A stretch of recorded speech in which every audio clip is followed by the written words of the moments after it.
السلام عليكم ورحمة الله. أشهد أن لا إله إلا الله وحده لا شريك له وأشهد أن محمدا عبده ورسوله أما بعد فأعوذ بالله من الشيطان الرجيم بسم الله الرحمن الرحيم الحمد لله رب العالمين الرحمن الرحيم مالك يوم الدين إياك نعبد وإياك نستعين اهدنا الصراط المستقيم صراط الذين أنعمت عليهم غير المغضوب عليهم ولا الضالين الذين ينفقون أموالهم بالليل والنهار سرا وعلانية ولهم أجرهم عند ربهم ولا خوف عليهم ولا هم يحزنون وفي أموالهم حق للسائل والمحروم.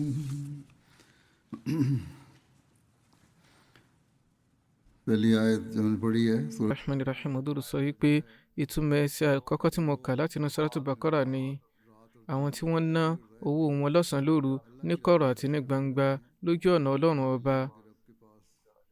Ẹ̀san wọn ń bẹ ní ààbò lọ́dọ̀ Olúwa wọn, ìbẹ̀rù kan ò ní sí fún wọn, wọn ò sì ní banújẹ́. Ẹsẹ̀ ẹlẹ́ẹ̀kejì wá láti inú Súrà Adh-Dhariyat. Ọlọ́run ọba lá sọ wípé ẹ̀tọ́ ń bẹ fún àwọn tí wọ́n ń tọrọ nínú ohun ọ̀rọ̀ wọn, bẹ́ẹ̀ sì ni ó ń bẹ fún àwọn tí wọn ò lè tọrọ gan pẹ̀lú. Ní òní màá mẹ́nu bà àkìjẹ líláwọ́ òjíṣẹ́ ńlá sallallahu alaihi wasallam.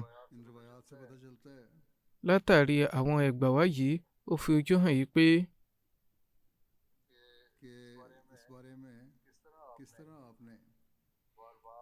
wọ́n á máa pe ìtóye àwọn mùmínì léraléra sí orí àlámọ̀rí yìí àti pé báwo gan ni àwòkọ́ṣe tiwọn náà rí. Àwọn ẹsẹ̀ eléyìí tí mo kà yìí gẹ́lẹ́ bí mo ṣe ti sọ fún yín, Ọlọ́run bá ti pè tóye nínú wọn àti nínú ọ̀pọ̀lọpọ̀ ẹsẹ̀ mìíràn sí ṣíṣe ẹ̀tọ́ Ọlọ́run ọba àti ti àwọn ẹrúsìn Ọlọ́run ọba nínú ìṣàmójútó ọ̀rọ̀ ẹ̀sìn àti àmójútó àwọn tí wọ́n nílò àránṣe. Lábẹ́ àṣẹ yìí, òjíṣẹ́ ńlá sallallahu alaihi wasallam ń pe ìtóye àwọn mùmínì òdodo sí i. Jù báyìí lọ, àwọn fúnra wọn tó wá ṣe àwòkọ́ṣe rẹ̀ tí wọ́n á jẹ́ àbàrà àṣẹ Ọlọ́run ọba eléyìí tí ó hàn sí wa. Torí náà kì í kàn ṣe àkìjẹ́ ẹyọ kan yìí bí ó ṣe yí pé gbogbo ìgbésí ayé wọn ló wà ní ìbámu pẹ̀lú àlùkùránì. Eléyìí ni ó fà á tí Hazrat Aisha ṣe sọ nípa wọn wípé kana khuluquhul Qur'an. Èyí ni wípé àwọn ìwà ọmọlúàbí wọn wà ní ìbámu pẹ̀lú àlùkùránì. Ìwà ọmọlúàbí yòówù tí ẹ rí ẹ mú, ìpẹ̀kun rẹ̀ ni ẹ ó bá lára òjíṣẹ́ ńlá. Eléyìí tí ẹ ò ní rí mìíràn tí ẹ lè ní ìtọ́kasí tí ó jùlọ. Torí náà gẹ́lẹ́ bí wọ́n ṣe ti sọ, a mẹ́nu bà àkìjẹ líláwọ́ wọn ní ọjọ́ tèní pẹ̀lú àwọn àgbà wá. Àdàtánà sì sọ wípé òjíṣẹ́ ńlá sallallahu alaihi wasallam máa ń ṣe ìjírẹ̀bẹ̀ báyìí wípé Allahumma inni a'udhu bika minal bukhli wal kasli wa ardhalil umri wa adhabil qabri wa fitnatil mahya wal mamat. Èrè Olúwa Allah, mo ń tọrọ àbúrẹ́ kúrò nínú ìjẹ́ ahun, ipò lílẹ̀, ìpadà sí ibú, ìjìyà inú sàárè, àdánwò ìṣẹ̀mí àti tìpapòdà. àdúrà mìíràn náà tún wà nípa rẹ̀ eléyìí tó wá láti ọ̀dọ̀ Hazrat Anas tí wọ́n sọ wípé òjíṣẹ́ ńlá sallallahu alaihi wasallam máa ń ṣe àdúrà báyìí wípé Allahumma inni a'udhu bika min al-hammi wal-hazn wal-ajzi wal-kasl wal-jubni wal-bukhl wa dala'i ad-dayni wa galbati ar-rijal. Rẹ̀ Allah, mo ń tọrọ ààbò rẹ kúrò nínú ìyọnu àti ìbànújẹ́, ipò líle àti ìmẹ́lẹ́, ìṣojú àti ìṣojú kòkòrò, àti àpọ̀jù gbèsè àti ìtẹ̀rí ọmọnìyàn. Lọ́nà yìí kan náà, lórí àkòrí ìṣe ìjùsílẹ̀ lójú ọ̀nà Ọlọ́run ọba àti ìṣe àránṣe fún àwọn ẹrúsìn Olúwa, wọ́n gba àwọn mùmínì ní nàsíhà báyìí. Hazrat Asma radiyallahu ta'ala anha ni ó ní ẹgbàá wípé òjíṣẹ́ ńlá sallallahu alaihi wasallam sọ fún mi wípé má ṣe di àpò rẹ lẹ́nu tú, àfẹ̀jẹ́ bẹ́ẹ̀ ìdíwọ́ lè bá ọ. Èyí ni wípé àwọn ọ̀rọ̀ tí o ti kó jọ má kàn ṣe ti pamọ́, bí ó ṣe wípé máa fi ṣe ìjùsílẹ̀ kó máa ná lórí ará yòókù náà pẹ̀lú. Nínú ẹgbàá mi náà lọ wípé má ṣe máa ṣe òǹkà ṣe ìjùsílẹ̀ kó ló má máa ṣe òǹkà ta ọ́ lọ́rẹ. Èyí ni wípé bí Olúwa bá ti kẹ́ ọ, ìwọ náà ṣe ẹ̀tọ́ ìmoore, ẹ̀tọ́ rẹ̀ náà sì ni ìṣe àránṣe fún ará yòókù.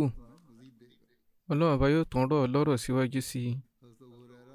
Hazrat Abu Hurairah ní ẹgbàá wípé òjíṣẹ́ ńlá sallallahu alaihi wasallam sọ wípé ẹni bá lawọ́ súnmọ́ Ọlọ́run ọba, ó súnmọ́ àlùjánnà, ó súnmọ́ àwọn ènìyàn, ó sì jìnnà sí iná. Ṣùgbọ́n àwọn àjìnnà sí Ọlọ́run, àjìnnà sí àlùjánnà, àjìnnà sí àwọn ènìyàn, a sì súnmọ́ iná. Ẹni tí ó lawọ́ tó sì jẹ́ aláìmọ̀kan, ó jẹ́ ẹni tí Ọlọ́run ọba nífẹ̀ẹ́ sí ju onímímọ̀ tí ó jẹ́ ahun lọ. Ahun lè máa ṣe ìjọsìn lóòótọ́, ṣùgbọ́n aláìmọ̀kan tó lawọ́, Ọlọ́run bá ṣètò nífẹ̀ẹ́ rẹ̀ jùlọ. Báyìí náà ni Hazrat Abubakar Siddiq sọ wípé òjíṣẹ́ náà sallallahu alaihi wasallam wípé ẹni bá jẹ́ ẹlẹ́tàn àti ahun kò ní wọ àlùjánnà, tó fi mẹ́ni tí ó bá ń ṣèrègùn pẹ̀lú àwọn mẹ́tẹ̀ẹ̀ta yìí, kéèyàn jẹ́ ẹlẹ́tàn, ahun àti onírègùn, irúfẹ́ ẹni bí ò ní wọ àlùjánnà. Báyìí náà lóyin ẹgbàá kan náà tún wà tí Hazrat Abu Hurairah mú wá wípé òjíṣẹ́ ńlá sallallahu alaihi wasallam sọ wípé ẹni bá jẹ́ mùmínì á jẹ́ ẹni tó dẹ̀ tí ó sì láwọ́, ṣùgbọ́n ìkà ẹlẹ́tàn lórí kunkun jẹ́. Dídẹ̀ láàrin yìí kìí ṣe ìtumọ̀ ilé tí àwọn èèyàn kan lè wòye sí nínú èdè wa yìí pé èèyàn jẹ́ ọ̀dẹ̀.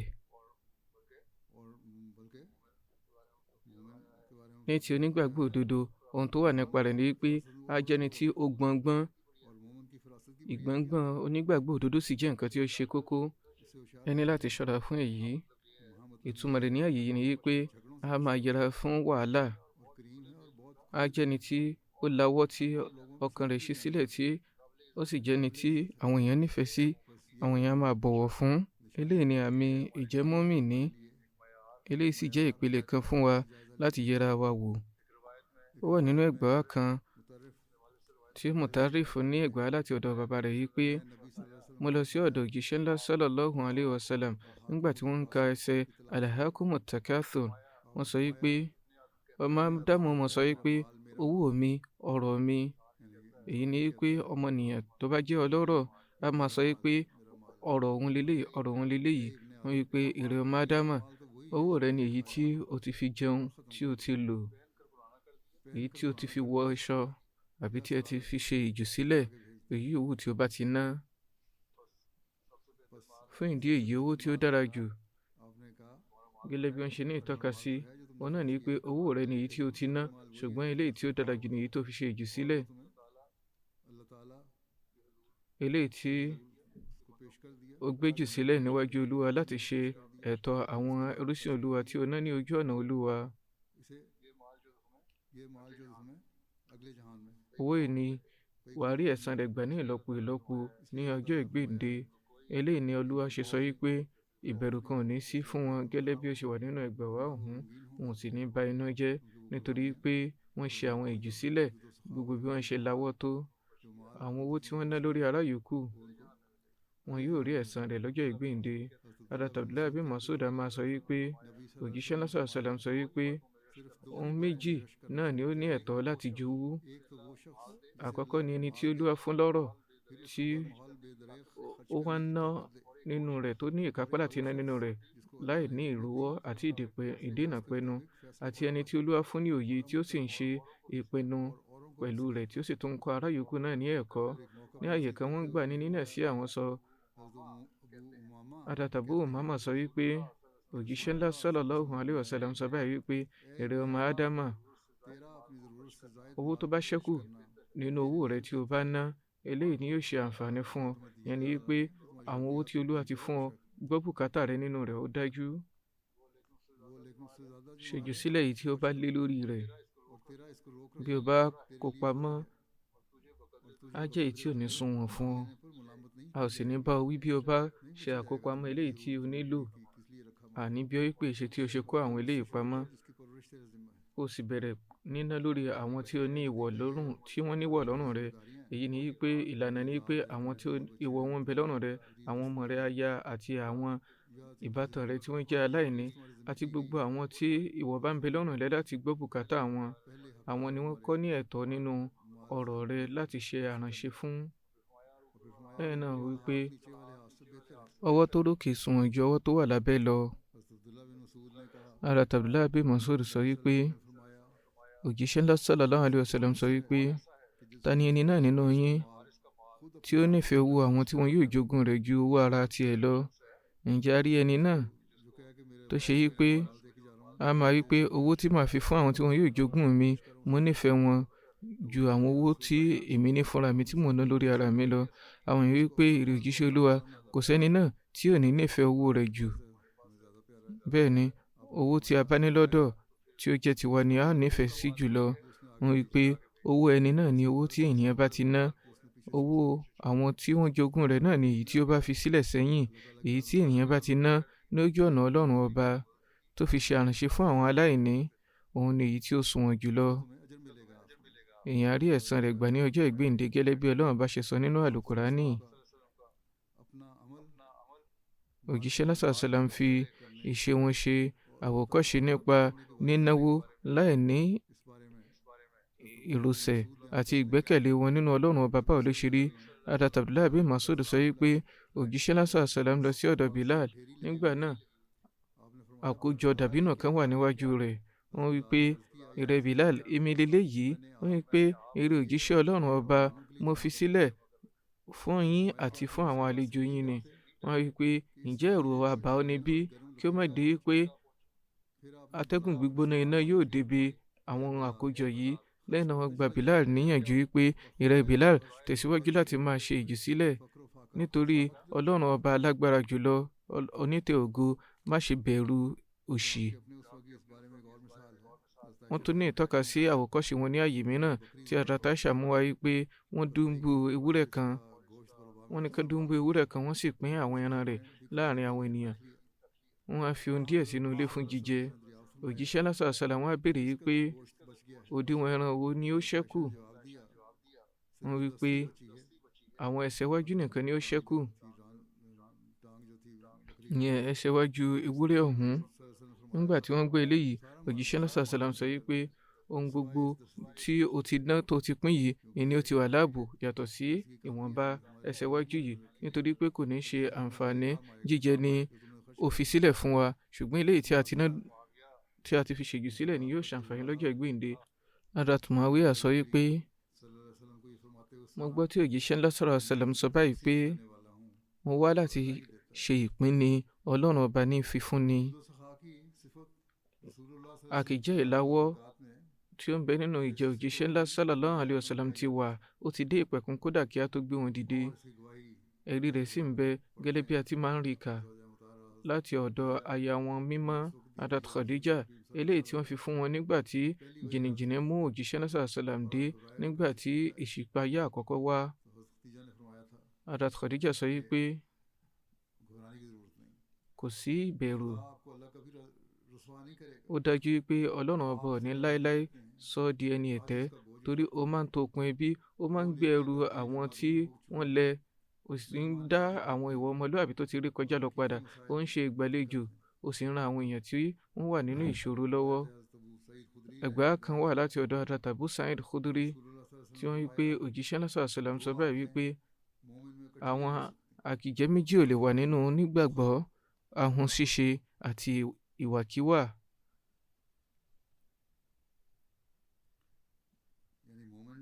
ìyẹn ni pé ẹni bá jẹ́ múmìnì kò ní jẹ́ ahun, kò sì ní jó níwàkiwà. eléyìí náà jẹ́ gbèdéke kan tí èèyàn ní láti yẹra rẹ̀ wò nínú rẹ̀. nípa àti yẹra fún ahun ṣíṣe, wọ́n sọ Jabir bin Abdullah ní ẹgbàá yìí pé òjíṣẹ́ ńlá sallallahu alaihi wasallam sọ pé ẹ yẹra fún àìṣedéédé, dájúdájú àìṣedéédé ni yóò jẹ́ òkùnkùn ní ọjọ́ ìgbéǹde. ẹ sì yẹra fún ahun ṣíṣe, torí pé ahun ṣíṣe ni ó kó ìparun bá àwọn tí wọ́n wà ní ìṣáájú yín. ahun ṣíṣe ni ó tì wọ́n ní gbọ̀ngbọ̀n, tí wọ́n ṣe ta ẹ̀jẹ̀ sílẹ̀, tí wọ́n yìí sọ ohun èèwọ̀ di ẹ̀tọ́. Hazrat Abu Hurairah sọ wípé òjíṣẹ́ ńlá sallallahu alaihi wasallam wípé eruku ojú ọ̀nà ọlọ́run ọba àti èéfín Jáhánámù ò lè láéláé parapọ̀ nínú irúsìn ọlọ́run ọba kan. bẹ́ẹ̀ sì ni ìgbàgbọ́ àti ojú kòkòrò pẹ̀lú ahun ò lè parapọ̀ nínú ọkàn ẹrúsìn Olúwa. gẹ́gẹ́ bí a ṣe sọ nínú ẹgbàá wa ní ìṣáájú wípé ẹni máa ṣojú kòkòrò àti ní ṣahun ò lè láéláé jẹ́ mùmínì. eléyìí ni ìpele. bí èèyàn bá fẹ́ jẹ́ onígbàgbọ́ òdodo, á ní láti yẹra fún ojú kòkòrò àti ahun ṣíṣe. Hazrat Abu Hurairah ní ẹgbàá wa wípé òjíṣẹ́ ńlá sallallahu alaihi wasallam sọ wípé kò sí ọjọ́ náà tí màláíkà méjì ò ní sọ̀kalẹ̀ nígbà tí àwọn ẹrúsìn Olúwa bá ń jí ní àárọ̀. ìkànnì wa máa sọ wípé ìrẹ́ Allah, ṣàlékún ọrẹ rẹ ní ẹ̀san fún ẹni tí ó bá ná. èkejì á sì máa sọ wípé ṣe àdínkù ẹni tí ó bá ń ṣe ahun. èyí ni wípé ẹni tí ó bá lawọ́ máa ṣe àlékún ọrẹ rẹ̀, ẹni bá sì ń ṣe ahun jẹ́ kí ìparun bá ohun ìní rẹ̀. ní ilé ayé níbí báyìí, irú owó bí ò ní níbùkún. eléyìí a sì máa fojú hàn tí àwọn ènìyàn ti mẹ́nu bà lọ́pọ̀lọpọ̀, kò sì tún wá ní ṣàǹfààní fẹ́ni ní ọjọ́ ìgbéǹde pẹ̀lú. ọlọ́run ọba Allah sọ ní àyè kan wípé ìnáwó tí ènìyàn ń ṣe ní ojú ọ̀nà Olúwa pẹ̀lú ìfẹ́ Olúwa, Olúwa máa san ní ẹ̀san rẹ̀. Hazrat Anas bin Malik sọ wípé òjíṣẹ́ ńlá sallallahu alaihi wasallam ní ẹni tí ó rẹwà jù náà àwọn ènìyàn, àwọn náà sì tún ní wọ́n lawọ́ jù náà àwọn ènìyàn, àwọn tó ní wọ́n jẹ́ akínkanjú jù lọ nínú àwọn ènìyàn. báyìí náà ni ó tún wà ní ẹgbàá wá láti ọ̀dọ̀ Hazrat Anas tí wọ́n sọ wípé òjíṣẹ́ ńlá sallallahu alaihi wasallam sọ báyìí pé wọ́n á ní mẹ́nu bà ẹni tí ó lawọ́ jù lọ fún yín níbí.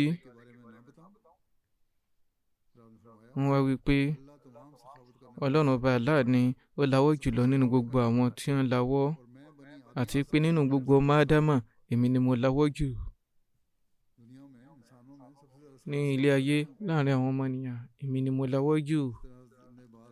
báyìí náà ni ẹgbàá wà látọ̀dọ̀ Hazrat Ibn Abbas wípé òjíṣẹ́ ńlá sallallahu alaihi wasallam ni ó lawọ́ jù nínú gbogbo àwọn ènìyàn tó bá débi ìpín ọrẹ nínú oṣù Ramadan ni wọ́n á sì tún máa lawọ́ jù. Jibril alayhi salam wá pàdé wọn ní ọdọọdún nínú Ramadan tí oṣù Ramadan ṣeré kọjá lọ. wọ́n á máa ka alukurani fún òjíṣẹ́ ńlá sallallahu alaihi wasallam.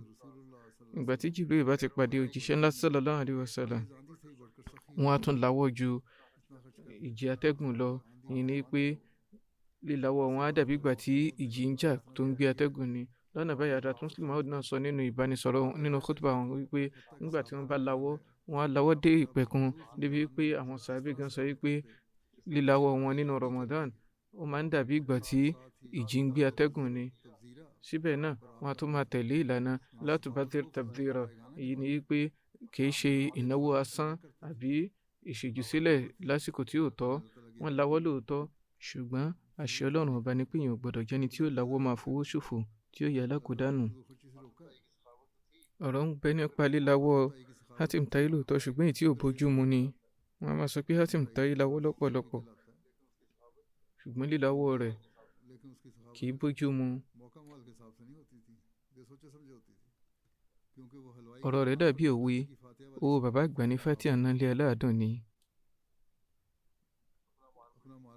Owó rẹ̀ kọ́, ẹ̀tọ́ wo ni ó ní nínú orí owó bàbá rẹ̀ láti máa pín bó ṣe wù ú. Ọ̀rọ̀ wà nípa Hatim Taye pé ó jẹ́ni tí ó ládàámọ́ ìlawọ́ láti kékeré. Lẹ́yìn ọ̀rẹ̀yìn ó di pé bàbá rẹ̀ rí pé gbogbo owó rẹ̀ ni ó ti fẹ́ kó dànù tán. Báyìí ló ní láti lè dànù síta pé kí ó máa dà wọn ràkúnmí. Ló tún di lọ́jọ́ kan tí àwọn ènìyàn mẹ́ta ń bọ̀ tí wọ́n jẹ́ akéwì ńlá.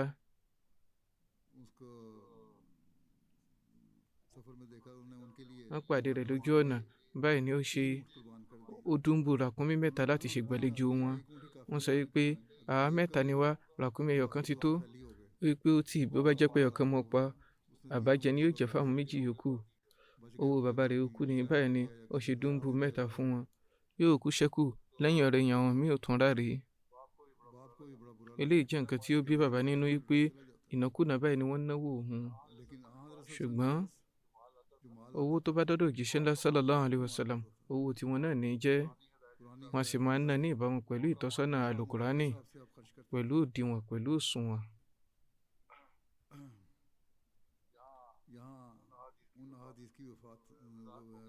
Àlàyé ti wá lórí àwọn àdíìsì tí wọ́n sọ wípé kí ènìyàn náwó kó lawọ́ láì ní ìrówọ́. Ó túmọ̀ sí pé kí ènìyàn ná ní àsìkò tí ó tọ́. Nígbà náà kí èèyàn bá ní ìrówọ́, kì í ṣe pé èèyàn á pàdé èèyàn mẹ́ta nínú ìjù kó dùnbù ràkúnmí mẹ́ta fún wọn tí àwọn ẹran yòókù tí wọn yóò wá ráre nígbà tí ò bá sẹ́ni tí ó jẹ wọ́n. Wọn ò kú ní pàdé ẹlòmíràn. Bí wọ́n bá ti pàdé àwọn èèyàn péréte ni ó jẹ. Ọ̀pọ̀lọpọ̀ ẹran náà ni ó sùn ṣẹ́kù tí yóò ráre tí ò ní ṣàǹfààní kankan. Torí náà èèyàn ní láti náwó lọ́nà tó bójúmu ni. Bí èèyàn bá náwó lójú ọ̀nà Ọlọ́run ọba tó sì jẹ́ eléyìí tí ó bójúmu, èèyàn ní láti fòyà torí pé Ọlọ́run ọba ṣe àdéhùn wípé irúfẹ́ níbẹ̀ ò ní ìbẹ̀rù, òun sì ní ìbànújẹ́. Ìṣókí Hazrat Muslim Maud sọ wípé lọ́nà kejì ẹ̀wẹ̀, òjíṣẹ́ ńlá sallallahu alaihi wasallam lawọ́ lọ́pọ̀lọpọ̀ débi tí àwọn sàábé gan wọ́n máa sọ wípé wọ́n lawọ́ nínú Ramadan bí ìgbà tí ìjì atẹ́gùn fẹ́ ni. Ṣùgbọ́n ní apá ọ̀hún náà, ọ̀nà tó bójúmu ni wọ́n máa gbà náwó. Hazrat Abdullah bin Umar ní ẹgbàá wípé òjíṣẹ́ ńlá sallallahu alaihi wasallam sọ wípé bí mo bá ní ọ̀rọ̀ tí ó ga ní ìgà òkè Tahama, ìyẹn àwọn òkè tí ó wà ní etí òkun ilẹ̀ Lárúbáwá, wọ́n wípé máa pín gbogbo ẹ̀ láàrin yín, ẹ ò sì ní bá mi ní òpùrọ́ àbí ahun. Nínú ẹgbàá kan, Hazrat Abu Dhar ni wọ́n sọ wípé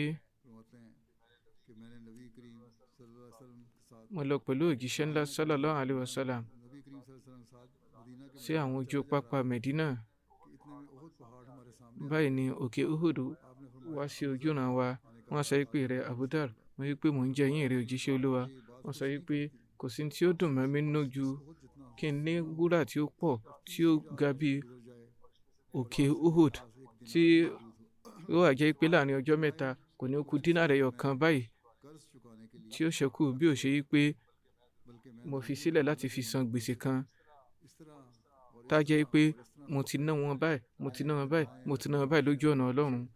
Wọ́n ní ìtọ́ka sí apá ọ̀tún, apá òsì, ẹ̀yìn wọn. Wọ́n wí pé ẹni bá jẹ́ ọlọ́rọ̀ á di aláìní ní ọjọ́ ìgbéǹde. Ìyẹn pé ẹni bá jẹ́ ọlọ́rọ̀ tí ó ń kó owó pamọ́ tí kì í ná lórí àwọn aláìní á jẹ́ aláìní ní ọjọ́ ìgbéǹde.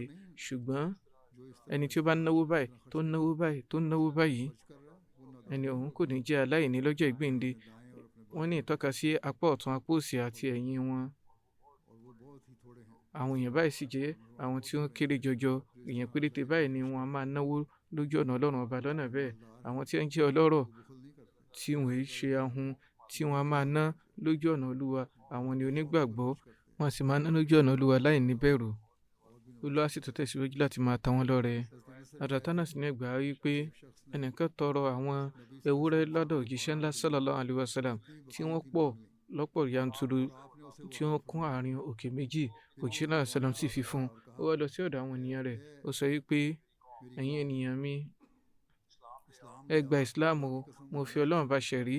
Muhammad sallallahu alaihi wasallam fúnni tanilọ́rẹ débi pé èèyàn ní níbẹ̀rù òṣì mọ́. Adatana sọ pé ìgbà mìíràn ẹlòmíì gba Islam nítorí ayé, ṣùgbọ́n kété tó bá ti gba Islam báyìí, Islam á wá di ohun tí ó nífẹ̀ẹ́ sí adé ayọ̀ rẹ̀ ju gbogbo ilé ayé àtòhun tó ń bẹ nínú rẹ̀ lọ. Adatana bin Malik sọ pé òjíṣẹ́ lásà sàlámì kò nǹkan pamọ́ fún ọjọ́ kejì. Adatokba bin Haris ní àlàyé pé òjíṣẹ́ náà sàlám darí wa nínú ìran asr. Lẹ́yìn náà wọ́n tara ṣẹ̀ṣẹ̀ lọ sí inú ilé. Lẹ́yìn ìgbà díẹ̀ wọ́n jáde wá. Ẹlẹgbẹ́ sọ pé mo béèrè lọ́dọ̀ wọn, tàbí kó jẹ́ lòmíràn ló béèrè. Wọ́n wí pé nǹkan kan ṣẹ́kù nínú àwọn wúrà owó ìjùsílẹ̀, mi sì fẹ́ kí olùgbogbo rú lọ́dọ̀ mi, torí ẹ̀ mo ṣe tètè lọ pín. Adatuma Salama sọ pé òjíṣẹ́ lásà sàlám wá sí ọ̀dọ̀ mi, ojú wọn sì yí dà. Adatuma Salama sọ pé mo rí pé bóyá látàrí ìnira kan ni. Wọ́n wí pé mo béèrè pé èrè òjíṣẹ́ Ọlọ́run ọba, mo rí tí àwọ̀ ojú yín paradà báyìí, ǹjẹ́ ara ni yín ni bí? Wọ́n wí pé ó tì o, nítorí àwọn dínárì méje tí ó wá sí ọ̀dọ̀ mi ní ọjọ́rọ̀ tí ilẹ̀ sì ṣú tí a ò rí wọn pín ni. Mo gbàgbé wọn sí àyè kan ní ibi ibùsùn. Mo wá rántí eléyìí ni ó bẹ̀rẹ̀ sí yọ mí lẹ́nu. Adatokba ní ẹ̀gbà wí pé mo kí ìran asr lẹ́yìn òjíṣẹ́ ńlá sallallahu alaihi wasallam ní Medina. Wọ́n sálámà. Báyìí ni wọ́n tara ṣàṣà dìde. Wọ́n dá ìjìká àwọn èèyàn kọjá lọ sí ìyẹ̀wù kan náà àwọn aya wọn. Bí wọ́n ṣe ṣèyí, ó ṣe àwọn èèyàn ní kàyéfì. Báyìí wọ́n jáde wá. Wọ́n wá rí i pé wọ́n ṣe kàyéfì nípa báwọn ṣe tara ṣàṣà lọ. Òjíṣẹ́ náà sàlám sọ pé àwọn wúrà díẹ̀ ń bẹ lọ́wọ́ mi tí mo rántí, tí mi ò sì fẹ́ kó jẹ́ pé wọ́n á yí ìwòye mi dà nínú ìrántí Ọlọ́run ọba, torí ẹ̀ mo ṣe tètè lọ ní kí wọ́n pín. Hadat Masih Maud alayhi salatu wasalam sọ pé ipò òjíṣẹ́ náà sàlám ní kó jẹ́ pé ohun yòówù tí ó bá lọ́dọ̀ wọn, òun ni wọ́n á lawọ́ pín. Nígbà kan rí, wúrà kan ṣẹ́kù lọ́dọ̀ wọn, wọ́n sì tún rí pé àwọn tún pín pẹ̀lú.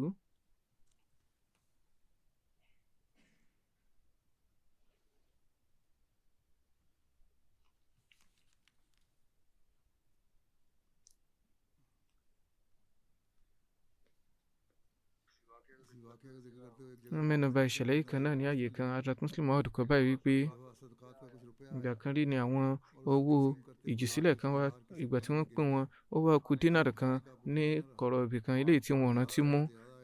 Lẹ́yìn irun òun ni wọ́n rántí. Báyìí ni wọ́n sáré dá ìjìká àwọn èèyàn kọjá lọ sí inú ilé wọn. Àwọn sàbí béèrè yìí pé èmi ló ṣẹlẹ̀ rí òjíṣẹ́ Olúwa. Wọ́n wí pé dínárì kan báyìí ni ó ṣẹ́kù tí a ò tí ì pín, ni mo ṣe fẹ́ kó jẹ́ pé bí ó bá ṣe yá tó ká tètè pín. Ní ṣókí, tó ń ti bí owó àti ọ̀rọ̀ ti wà nílẹ̀, wọ́n lawọ́ tí wọ́n sì fi ìkóraró hàn ní ọ̀nà tí a máa ṣe ní kàyéfì. Ohun gbogbo tí ó bá dé, òun ni wọ́n á ná lójú ọ̀nà Olúwa. Adatana sì ní ẹ̀gbà yìí pé àwọn ọ̀rọ̀ dé láti Bahrain sọ́dọ̀ òjíṣẹ́ ńlá sallallahu alaihi wasallam. Wọ́n wí pé ẹ kó wọn sínú mọ́ṣáláṣí. Eléyìí ni owó tí ó pọ̀ jù tí ó dé bá òjíṣẹ́ ńlá sallallahu alaihi wasallam. Òjíṣẹ́ ńlá sallam jáde láti kí irun láì tiẹ̀ wo ọ̀nà ibẹ̀. Wọn ò tiẹ̀ ṣíjú ọ̀nà ibẹ̀. Nígbà tí wọ́n á parí irun, wọ́n lọ síbi owó ọ̀hún. Wọ́n sì ń bù fún àwọn èèyàn tí wọ́n bá rí. Ní àsìkò wọn náà ni Hazrat Abbas lọ́dọ̀ wọn tí wọ́n sọ wípé èrè òjíṣẹ́ Olúwa, ẹ fún èmi náà, nítorí pé mo ti san fídíà mi pé ní ọjọ́ ogun Badr. Òun náà sì ni mo tún yanjú fídíà ti Akil, ìyẹn ọmọ ọba kan Hazrat Abbas, Akil bin Abu Talib. Òjíṣẹ́ náà sàlám sọ fún pé ó yá bù nínú rẹ̀. Báyìí wọ́n fi ọwọ́ wọn méjèèjì wọ́n fi bùkún. Wọ́n á fẹ́ gbé, wọn ò rí gbé. Wọ́n wí pé èrè òjíṣẹ́ Olúwa, ẹnikẹ́ni kan gbérù mi. Wọ́n wí pé ó tì o, kò ṣeé ṣe. Wọ́n wí pé nígbà náà ẹ bá ràn mí lọ́wọ́. Wọ́n wí pé ó tì, mi ò ní ṣe eléyìí náà pẹ̀lú. Báyìí wọ́n ṣẹ́ díẹ̀ kù nínú rẹ̀. Wọ́n tún fẹ́ gbé, wọn ò tún lè dá gbé.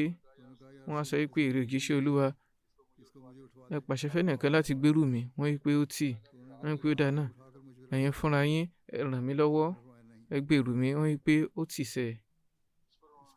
Lẹ́yìn náà wọ́n tún yọ díẹ̀ kúrò nínú rẹ̀, wọ́n á gbélé èjìká wọn, báyìí ni wọ́n rí ibi lọ. Nígbà tí wọ́n lọ, òjíṣẹ́ náà sàlám tẹ̀síwájú láti máa wò wọ́n títí tí wọ́n ṣe kóra níwájú wa. Gbogbo ọ̀nà ni wọ́n á máa gba àwọn sàbẹ̀ wọn níyànjú ìwọ̀ntúnwọ̀nsí. Bẹ́ẹ̀ ni mò ń fi fún yín lóòótọ́, ẹ mú, ṣùgbọ́n pẹ̀lú ìwọ̀ntúnwọ̀nsí. Ìbá jẹ́ ìbátan wọn gan pẹ̀lú ìwọ̀ntúnwọ̀nsí gbọ́dọ̀ wà. Ìwọ̀nba tí èèyàn nílò ni kí ó mú, kò gbọ́dọ̀ jù bẹ́ẹ̀ lọ. Ní ìparí hadisi yìí, ẹlẹ́gbàá wa kọ wípé ojú kòkòrò wọn yìí ṣe òjíṣẹ́ náà sàlám ní kàyéfì. Ìwòye yìí kàn jẹ́ ti ẹni tó jẹ́ ẹlẹ́gbàá wa rẹ̀ ni. Ó ń rò wípé bóyá nǹkan tí òjíṣẹ́ náà sàlám á ṣe máa wù wọ́n bẹ́ẹ̀, òun náà ni nítorí ojú kòkòrò. Ṣùgbọ́n òjíṣẹ́ náà sàlám rántí àsìkò ìgbà ìṣáájú àwọn sàbẹ̀ ni tí wọ́n jẹ́ aláìní. Báyìí ni wọ́n ronú lé lórí tí wọ́n sì ń wò wọ́n nípa bí àwọn náà ṣe máa ń ṣe ìjùsílẹ̀ lọ́pọ̀lọpọ̀ tó ń ti bí wọn ṣe ní àti bí Olúwa ṣe wá ń ta wọ́n lọ́rọ̀ ní àsìkò yìí. Ọ̀gọ̀rọ̀ àwọn ẹlẹ́là náà ni wọ́n ti ní ìtọ́ka sí pé ọ̀rọ̀ ọ̀hún ìwòye ẹni tó ní ẹ̀gbà wá ní kì í ṣe pé òjíṣẹ́ náà sàlám ń wò níwòye pé ó ní ojú kòkòrò. Nǹkan mìíràn ni àwọn ẹlẹ́là ní ìtọ́ka sí. Ara Jábìr bin Abdullah ní àlàyé wípé kò ṣẹlẹ̀ rí kẹ́nikẹ́ni tọrọ ohunkóhun lọ́dọ̀ òjíṣẹ́ ńlá sallallahu alaihi wasallam kí wọ́n wá kọ̀. Ara Sahal bin Sa'd wípé onítìjú ńlá ni òjíṣẹ́ ńlá sallallahu alaihi wasallam jẹ́. Nígbà tí wọ́n bá tọrọ ohunkóhun lọ́dọ̀ wọn, wọ́n á máa fi fún ni. Ibn Abi Khaisama ní ẹgbàá wípé ó ṣe ẹgbàá wí láti ọ̀dọ̀ Aratali wípé ìgbà tí Aratali ń ṣàlàyé bí òjíṣẹ́ ńlá sallallahu alaihi wasallam ṣe rí, wọ́n á máa sọ wípé àwọn ni wọ́n lawọ́ jù nínú gbogbo àwọn ènìyàn. Ara Sahal bin Sa'd wípé arábìnrin kan mú búrúdà wá, ìyẹn bí aṣọ ìdágbádá kan. Wọ́n á rí pé ẹ̀rọ òjíṣẹ́ Olúwa, ọwọ́ ara mi ni mo fi hun eléyìí kí n lè fi yín láti wọ̀. Òjíṣẹ́ náà sàlám ń gbà nígbà tí wọ́n nílò rẹ̀. Lẹ́yìn náà wọ́n wá bá wa, wọ́n sì lo aṣọ náà ní aṣọ ìlékè. Ẹnìkan wá sọ wípé ẹ̀rọ òjíṣẹ́ Olúwa, ẹ bá fún mi ní aṣọ yìí láti wọ̀. Wọ́n wí pé ó dára. Lẹ́yìn ìgbà díẹ̀, òjíṣẹ́ náà sàlám wà nínú agbo ọ̀hún. Lẹ́yìn èyí, wọ́n wọ inú ilé lọ, wọ́n lọ ká, wọ́n sì fi ránṣẹ́ sí ẹni náà. Àwọn wọ aṣọ mìíràn. Àwọn èèyàn sọ fún ẹni ọ̀hún wípé nǹkan tó ṣe yóò dára o, bó ṣe lọ béèrè aṣọ náà lọ́dọ̀ wọn. Ẹ mọ̀ wípé mo yẹ kọ̀ bí ènìyàn bá tọrọ lọ́dọ̀ wọn. Ẹni wípé mo fi Ọlọ́run bá búra, ohun tí mo ṣe tọrọ rẹ̀ ni wípé nígbà tí mo bá kú, wọ́n á fi ṣe ìsìnkú mi, wọ́n á fi sin mí. Àkọsílẹ̀ wà wípé Aratali wípé aṣọ òun náà ni wọ́n padà fi sin wọ́n nígbà tí wọ́n papòdà. Nínú ẹgbàá kan, Hazrat Miswar bin Makhrama ní ẹgbàá wípé òjíṣẹ́ ńlá sallallahu alaihi wasallam pín àwọn aṣọ kọ̀ọ̀kan, wọn wá fún Makhrama ní nǹkan kan. Makhrama sọ fún ọmọ rẹ̀ wípé èrè ọmọ mi ọ̀wọ́n, jẹ́ a jọ lọ sí ọ̀dọ̀ òjíṣẹ́ ńlá sallallahu alaihi wasallam. Mo lọ pẹ̀lú wọn. Ìyẹn ọmọ wọn ni ó mú ẹgbàá wáyé wá, ìyẹn Miswar. Wọ́n wí pé wọlé lọ kí o sì bá mi pè wọ́n. Wọ́n wí pé èmi ni mo kéré ńgbà náà. Mo wọlé lọ, mo sì sọ fún yín pé bàbá mi ti dé. Ẹ jọ̀wọ́ ẹ yọjú sí wọn. Nígbà náà wọ́n ní aṣọ lọ́wọ́. Wọ́n sọ wípé eléyìí ni mo fi sílẹ̀ fún lílò rẹ. Ẹ̀hónú ni ó mú wá, ṣùgbọ́n kó tó di pé ó fi ẹ̀hónú hàn, wọ́n fi aṣọ náà fún wípé eléyìí ni mo ti bẹ́ẹ̀ fi sílẹ̀. Ẹlẹ́gbàá ẹ̀ sọ wípé wọ́n wo Makhrama nígbà náà, wọ́n sọ wípé aṣọ yìí ti ẹni. Wọ́n sì rí pé inú Makhrama dùn ní àsìkò ọ̀hún. Nínú ẹgbàá mìíràn, ó lọ wípé òjíṣẹ́ náà sàlám dá ohùn Hazrat Makhrama mọ̀. Báyìí ni wọ́n jáde síta. Èyí ni pé dípò wípé ọmọ lọ pè wọ́n lọlé, àwọn fúnra wọn ni wọ́n jáde. Wọ́n sì ní aṣọ lọ́wọ́. Wọ́n bẹ̀rẹ̀ sí ní fi ẹwà rẹ̀ hàn. Wọ́n á sọ wípé mo ti bọ́ fi eléyìí pamọ́ fún lílò rẹ ni, mo fi eléyìí pamọ́ fún lílò rẹ ni. Hazrat Anas bin Malik ní ẹgbàá wípé mo ń lọ pẹ̀lú òjíṣẹ́ ńlá sallallahu alaihi wasallam nígbà kan rí tí wọ́n wọ aṣọ ìlékè Najran tí a máa hani lọ́wọ́. Báyìí ará oko kan dé ó sì fa kíkankíkan. Mo wo ibi apá kan ọrùn òjíṣẹ́ ńlá sallallahu alaihi wasallam. Látàrí bí ó ṣe fa aṣọ náà kíkankíkan, aṣọ yìí ti fa ìlà sí wọn ní ọrùn. Wọ́n á wí pé, ìrẹ Muhammad, nínú ọ̀rọ̀ Ọlọ́run ọba tí ó ń bẹ lọ́dọ̀ rẹ, wà ní láti fi fún èmi náà. Òjíṣẹ́ ńlá sallallahu alaihi wasallam bójú wo ọ̀dọ̀ rẹ̀, wọ́n rẹ́rìn-ín. Wọ́n sọ wípé kí wọ́n fi fún un. Ẹ̀là rẹ̀ lọ ní ààyè mìíràn báyìí wípé Hazrat Abu Hurairah ni ó ní àrọ́bá wípé òjíṣẹ́ ńlá sallallahu alaihi wasallam jókòó ní agbo wa. Bí wọ́n bá ti dìde, àwa náà ó dìde tí wọn yóò ṣe wọ inú ilé lọ sí ìyẹ̀wù ìkànnà àwọn aya wọn. Wọ́n wí pé ní ọjọ́ kan wọ́n ń bá a sọ̀rọ̀ lọ́wọ́. Bí wọ́n ṣe dìde, àwa náà dìde. Báyìí ni a rí ará oko kan tí ó bù wọ́n láṣọ so tí ó fi fà wọ́n, eléyìí tí ó jẹ́ kí ọrùn wọn pọ́n wá. Hazrat Abu Hurairah wí pé aṣọ òun jẹ́ aṣọ tí a máa hà ní lọ́wọ́ lọ́pọ̀lọpọ̀. Nígbà tí òjíṣẹ́ ńlá sallallahu alaihi wasallam wá wo ọ̀dọ̀ rẹ̀, ará oko òun sọ fún wọn wípé ẹ di ẹrù sórí ràkúnmí méjèèjì fún mi, nítorí pé kì í ṣe nínú owó yín, kì í sì ṣe nínú owó bàbá yín. Ó ń sọ̀rọ̀ pẹ̀lú gbogbo ọ̀nà àfojúdi. Ẹlẹ́gbàá ẹ̀ṣẹ̀ wípé òjíṣẹ́ ńlá sallallahu alaihi wasallam wípé ó tì ó, mo sì ń tọrọ àforíjì Olúwa. Ó tì, mo sì ń tọrọ àforíjì Olúwa. Ó tì, mo sì ń tọrọ àforíjì Olúwa. Wọ́n ṣe istighfar pẹ̀lú ó tì tí wọ́n sọ. Wọ́n wí pé mi ò ní tì fi fún ọ, kì í ṣe wípé mi ò ní fún ọ, ṣùgbọ́n mi ò ní tì fi fún ọ títí tí màá ṣe gbẹ̀san fífà tí o fa aṣọ mi. Eléyìí tí ó fi fún mi ní ọgbẹ́ ní ọrùn, màá gbẹ̀san rẹ̀ ná. Ará oko yìí ń sọ wípé mo fi Ọlọ́run búra, ẹ ò ní gbẹ̀san rẹ̀. Wọ́n sọ wípé màá gbẹ̀san. Wọ́n wí pé àìní gbẹ̀san rẹ̀ torí ẹ̀yin gbẹ̀san ìwà ìbàjẹ́. Eléyìí ni ọgbọ́n tí ó dá. Ará oko tí ó gbọ́n ni. Wọ́n wí pé ẹ̀yin gbẹ̀san ìwà ìbàjẹ́, nítorí náà kò tiẹ̀ sọ̀rọ̀ ìgbẹ̀san kankan nínú eléyìí.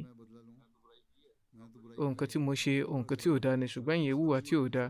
Lórí òjíṣẹ́ ńlá sallallahu alaihi wasallam rẹ́rìn-ín. Wọ́n wá sọ fún Hazrat Umar wípé kí wọ́n di ẹrù báálì àti ẹrù dàbínù sí orí àwọn ràkúnmí rẹ̀. Èyí ni pé kì í ṣe pọ́nkàn fún ní ọ̀rọ̀ nìkan, wọ́n tún ṣe àforíjìn àṣìṣe rẹ̀ náà pẹ̀lú. Hazrat Jabir bin Abdullah ní ẹgbà wá wípé òjíṣẹ́ ńlá sallallahu alaihi wasallam sọ wípé bí owó Bahrain bá dé, báyìí ni màá bù fún yín.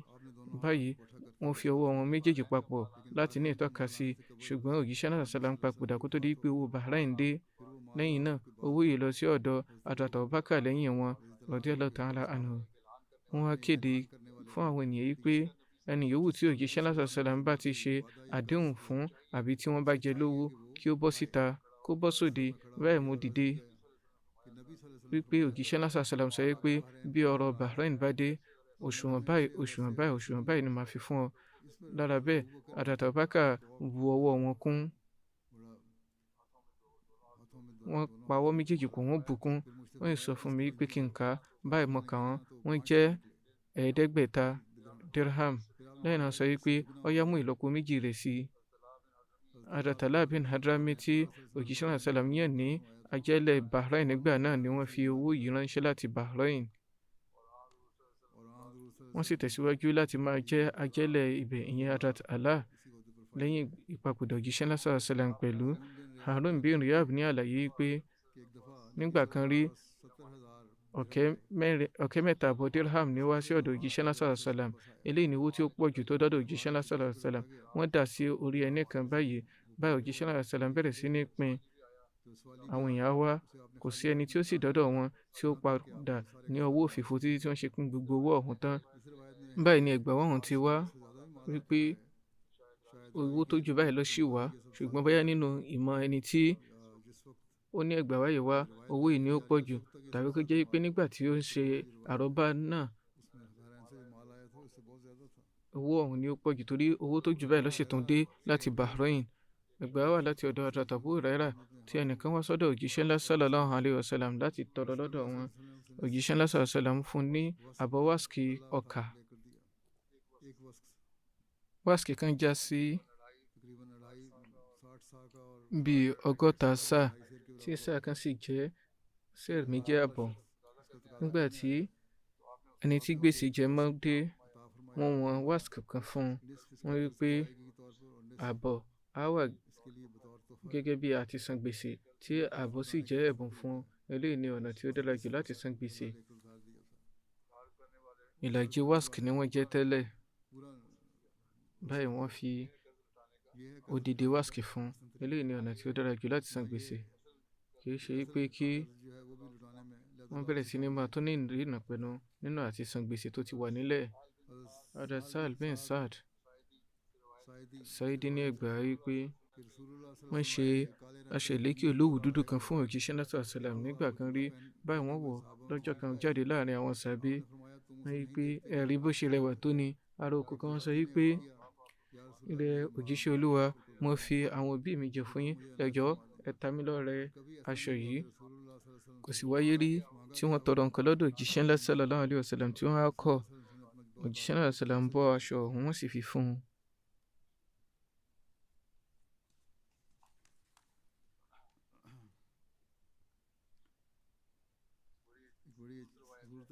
ìgbà kan tí ó rẹwà wà, Hazrat Ibn Umar ni ó mú wá wípé òjíṣẹ́ náà sallam ra aṣọ kan ní dirham 4 lọ́dọ̀ ẹni tí ó ń taṣọ. wọ́n á mú aṣọ ọ̀hún jáde. báyìí ni ìkànnà àwọn ànsọ́rí tọrọ wípé èrè òjíṣẹ́ olúwa sallallahu alaihi wasallam, ẹ bá fún mi ní aṣọ yìí kí olúwa fún yín ní aṣọ àlùjánnà wọ̀. wọ́n bọ́ aṣọ náà, wọ́n fi fún un. wọ́n wá lọ sí ọ̀dọ̀ oníṣọ̀. wọ́n tún ra aṣọ mìíràn ní dirham 4. dirham 2 ni ó wá kù lọ́wọ́ wọn. dirham 10 ni wọ́n ní tẹ́lẹ̀. wọ́n ti fi 4 ra aṣọ àkọ́kọ́, 4 ra aṣọ kejì, ó kù dirham 2. ní ojú ọ̀nà nígbà tí wọ́n ń darí, wọ́n pàdé ẹrúbìnrin kan tí ó ń sun ẹkún. wọ́n béèrè nǹkan tí ó ń pa lẹ́kún. ó wí pé òjíṣẹ́ olúwa, àwọn ọ̀gá mi ni wọ́n fún mi ní dirham 2 kí n lọ fi ra ìlùbọ́ wá, ṣùgbọ́n ó ti sọnù láàyè kan. òjíṣẹ́ náà sallam bá fún un ní àwọn dirham méjèèjì yìí. báyìí ló tó bẹ̀rẹ̀ sí ní sun ẹkún. wọ́n á wí pé èmi ló tún pa ọ́ lẹ́kún, nígbà tó ti rí dirham 2 rẹ báyìí, lọ ra ìlùbọ́ ọ̀hún. wọ́n wí pé ẹ̀rù ń bà mí pé wọ́n lù mí pé mo pẹ́ kí n tó dé. báyìí ni wọ́n tẹ̀lé lọ sí ilé rẹ̀. wọ́n tẹ̀lé lọ sí ilé àwọn ọ̀gá rẹ̀. wọ́n bá sálámà. wọ́n dá ohùn wọn mọ̀, ṣùgbọ́n dípò kí wọ́n dáhùn, wọ́n pa lọ́lọ́. wọ́n tún sálámà lẹ́lẹ́kejì, wọ́n tún pa lọ́lọ́. ẹ̀yìn àwọn ará ilé ọ̀hún, wọ́n wá sálámà lẹ́lẹ́kẹta. nígbà náà wọ́n wá dáhùn sálámà wọn. wọ́n á béèrè wípé ǹjẹ́ ẹ gbọ́ sálámà mi nígbà àkọ́kọ́ níbí? wọ́n wí pé a kúkú gbọ́, ṣùgbọ́n a fẹ́ kí ẹ tẹ̀síwájú láti máa ta wá lọ́rẹ àlàáfíà, kí ẹ máa sálámà léraléra. eléyìí ni ìwúrí àwọn sàábé. báyìí ni wọ́n á tọrọ wípé èrè òjíṣẹ́ olúwa, a fi àwọn òbí wa jìn fún yín, èyí ṣe tí ẹ ṣe wá sí ibi báyìí. wọ́n wí pé ọmọbìnrin yìí ni ó ń bẹ̀rù wípé ó lu òun. ọ̀gá ẹrúbìnrin yìí wá sọ wípé nítorí bí ẹ ṣe tẹ̀lé wá yìí, mo dá ẹrúbìnrin yìí sílẹ̀ nítorí ọlọ́run ọba. òjíṣẹ́ náà sallam wá fún wọn ní ìró ìdùnnú ire àti àlùjánnà. wọ́n á sọ wípé olúwa fi ìbùkún ńlá sí dirham 10 yìí. ó fi dáṣọ fún òjíṣẹ́ rẹ̀, ó tún fi dáṣọ fún ànsọ́rí kan, ó sì tún tàtàrí rẹ̀ dá ẹrúbìnrin kan sílẹ̀.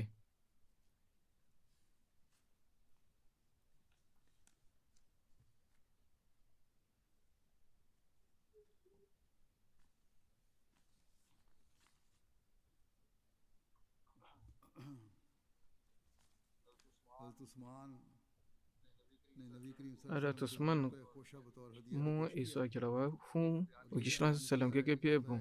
nínú ẹgbàá mìíràn wọ́n sọ wípé ìdí dàbínù ni, nínú ẹgbàá kan sọ wípé àjàrà ni, nínú ẹgbàá mìíràn sọ wípé dàbínù ni. báyìí ni ẹnìkan wá tọrọ, òjíṣẹ́ náà sallam sì fi fún un. lẹ́yìn náà òjíṣẹ́ náà sallam rà ní dirham kan lọ́wọ́ rẹ̀. ìyẹn ìdí èso ọ̀hún á jẹ́ eléyìí tí ó yááyì, torí ẹ̀ ni wọ́n tún ṣe tún rà. wọ́n á tún gbé fún òjíṣẹ́ náà sallam. lẹ́yìn náà ènìyàn tó lọ sọ́dọ̀ wọn, ó tún tọrọ, wọ́n tún fi fún un. báyìí ni ìṣẹ̀lẹ̀ yìí lọ lẹ́ẹ̀mẹ́ta. Hadrat Usman rà wọ́n fi fún òjíṣẹ́ náà sàlám, ẹni sì tún wá tọrọ wọ́n fi fún lẹ́yìn ọ̀rẹ́yìn pẹ̀lú jẹ́jẹ́. Òjíṣẹ́ náà sàlám béèrè lọ́dọ̀ ẹni tí ó ń tọrọ yìí pé ìrẹ́ lágbájá, ṣé oníbàárà ni ọ́ ni àbí oníṣòwò? Ṣé òun tọrọ ni àbí òun fi eléyìí dówò?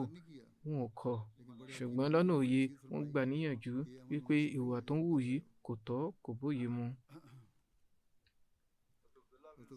Hadrat Abdullah bin Salam ní ẹ̀là wípé nígbà tí Ọlọ́run bá tabaraka wa ta'ala fẹ́ tọ́ Zaid bin Sanat sí ọ̀nà, ó ń sọ wípé gbogbo àmì ìjẹ́ òjíṣẹ́ ni òun rí nínú òjíṣẹ́ ńlá sallallahu alaihi wasallam, yàtọ̀ sí ohun méjì tóun ò mọ̀ bóyá wọ́n ní àbí wọn ò ní. Ìkànnù rẹ̀ ni wípé ǹjẹ́ ìfaradà wọn á borí ìbínú wọn. Ìkejì ni wípé bó bá ti wù kí èèyàn hùwà aróko sí wọn tó, ǹjẹ́ ìfaradà wọn yóò tún bẹ̀rẹ̀ sí ní lékè sí. Báyìí mò ń wá gbogbo ọ̀nà láti ṣe àdánwò eléyìí. Àǹfààní rẹ̀ yọ. Zaid bin Sanat sọ wípé ní ọjọ́ kan òjíṣẹ́ náà sàlám jáde nílé. Ali bin Abi Talib wà ní ọ̀dọ̀ wọn. Ní àsìkò wọn ni aróko kan gun ẹran ìgùn dọ́dọ̀ wọn tó ń tọrọ wípé èrè òjíṣẹ́ Olúwa, àwọn ìletò báyìí báyìí ní Busra wọ́n ti di mùsùlùmí. Wọ́n sọ fún wọn wípé bí wọ́n bá di mùsùlùmí wọ́n rí ọ̀pọ̀lọpọ̀ ìpèsè, ṣùgbọ́n nítorí bí ó ṣe sójú, ìbẹ̀rù ìyẹn ti wà ńlẹ̀ báyìí. Ẹ̀rù sì ń bà mí kó mọ̀ dé wípé ojú kòkòrò àti ìnira ni ó mú wọn kúrò nínú Islam, nígbà tó jẹ́ wípé ojú kòkòrò ìpèsè ni ó mú wọn wọnú Islam. Bí ẹ bá wò wípé ó tọ́ fún mi, ẹ bá bá mi fi ohun kan ránṣẹ́ láti tù wọ́n lójú. Òjíṣẹ́ náà sàlám wọ ẹni náà. Ali ni wọ́n wà pẹ̀lú òjíṣẹ́ náà sàlám nígbà náà. Wọ́n wí pé kò wá sí nǹkan tí mo lè fi ránṣẹ́ lẹ́sẹ̀kẹsẹ̀ báyìí. Zaid bin Sanat sọ wípé mo súnmọ́ tòsí wọn.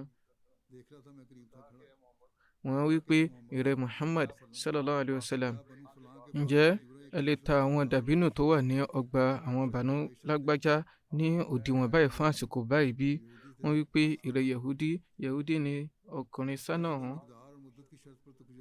Mo lè ta àwọn dàbínù lórí àwọn òdiwọ̀n àti àsìkò, ṣùgbọ́n mi ò ní lè gba gbèdéke yìí pé kó jẹ́ ti ọgbà àwọn ẹni báyìí báyìí. Báyìí wọ́n sọ wípé dára náà, mo gbà bẹ́ẹ̀. Báyìí mo ṣí àpò mi, mo sì kó 100 miskal fún wọn wípé tó bá di àsìkò náà wọn yóò fún mi ní òdiwọ̀n dàbínù rẹ̀. Òṣùwọ̀n gíráàmù 4 àti ìlàrin wúrà ní miskal kan jẹ́. Báyìí òjíṣẹ́ náà sàlám kó fún ẹni tí ó wá béèrè yìí wípé kí wọ́n lọ fi fún àwọn tí wọ́n wà nínú ìnira, kí wọ́n ṣe àránṣẹ́ wọn báyìí.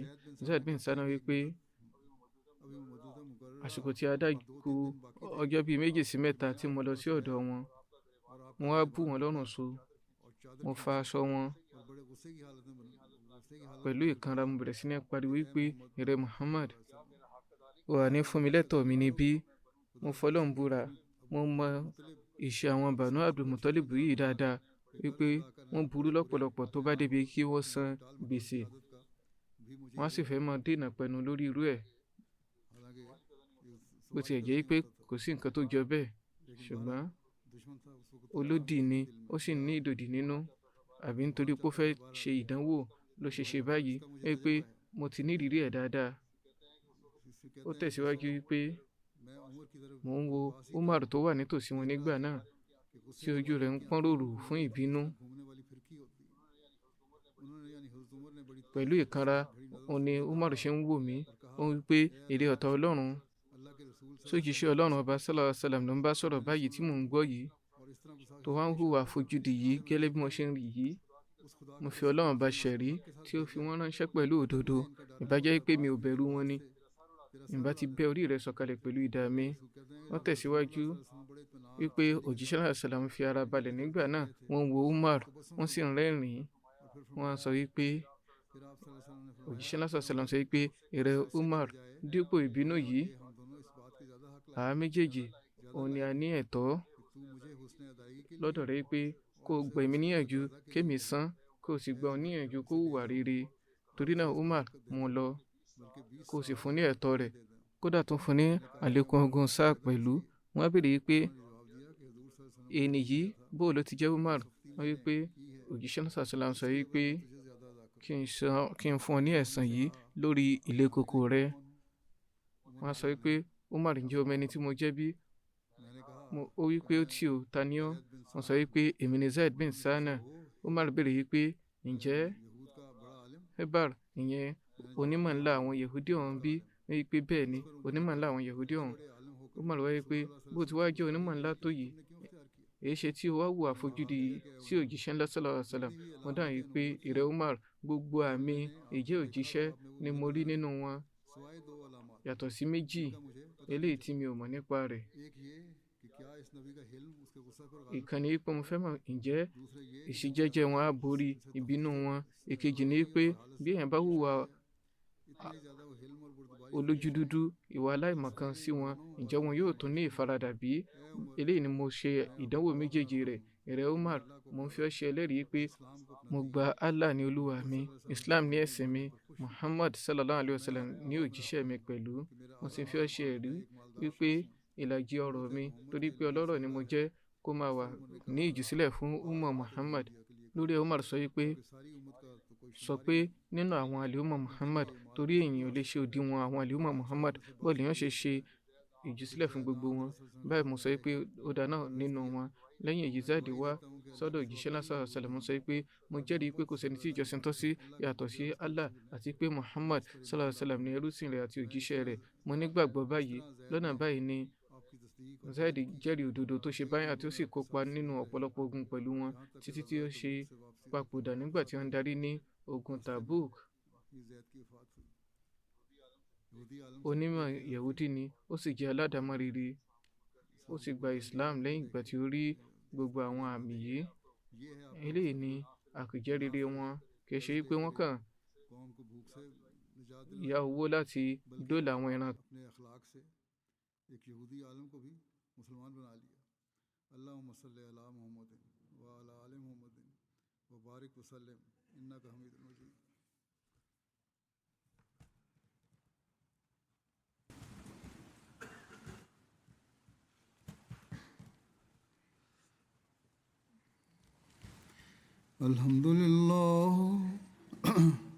الحمد لله نحمده ونستعينه ونستغفره ونؤمن به ونتوكل عليه ونعوذ بالله من شرور أنفسنا ومن سيئات أعمالنا من يهده الله فلا مضل له ومن يضلل فلا هادي له ونشهد أن لا إله إلا الله ونشهد أن محمدا عبده ورسوله